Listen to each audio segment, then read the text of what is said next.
నిర్దేశం, దిశ నిర్దేశం అనేటువంటిది చాలా జాగ్రత్తగా నిర్ణయించుకోవాలి. ఉదాహరణకి ఈస్ట్ ఫేసింగ్ అనేటువంటిది తీసుకున్నాం అనుకోండి. ఇలా తీసుకున్నప్పుడు ఈస్ట్ ఫేసింగ్ అంటే ఏమిటి? మనం ఈస్ట్ నుండి పశ్చిమం వైపు చూస్తాం. అంటే ఈస్ట్ నుండి వెస్ట్ వైపు చూస్తూ ఉంటాం. ఇక్కడ ఇల్లు అనేటువంటిది అంటే ఒక స్థలం నిర్ణయం చేసినప్పుడు ఈ స్థలంలో కనుక ఇల్లు కడితే ఈ ఇల్లు అనేటువంటిది సింహద్వారము అనేటువంటిది ఈస్ట్ చూస్తూ ఉంటుంది.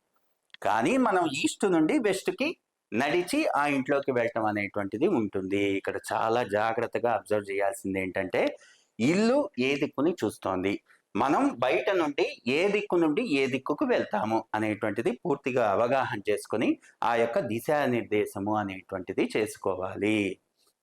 అదేవిధంగా ఈ యొక్క స్థలం అనేటువంటిది డైమెన్షన్స్. ఈ డైమెన్షన్స్ ఎప్పుడూ కూడా మనం వెళ్ళేటువంటి దిశలో అంటే ఈస్ట్ నుండి వెస్ట్కి మనం చూస్తున్నప్పుడు ఎప్పుడు కూడా ఈ డెప్త్ అనేటువంటిది ఎక్కువ ఉండాలి. ఇది చాలా ముఖ్యమైనటువంటి విషయం. ఎప్పుడు కూడా డెప్త్ అనేటువంటిది తక్కువ ఉండకూడదు. అంటే ఏం చెప్తున్నాం? జనరల్గా మనం ఏదన్నా తీసుకున్నాం అనుకోండి, ఒక 40/60 తీసుకున్నాం అనుకోండి, ఇది 40 ఫీటు, ఇది 60 ఫీటు అని అనుకున్నాం అనుకోండి ఈస్ట్ ఫేసింగ్ ప్లాట్.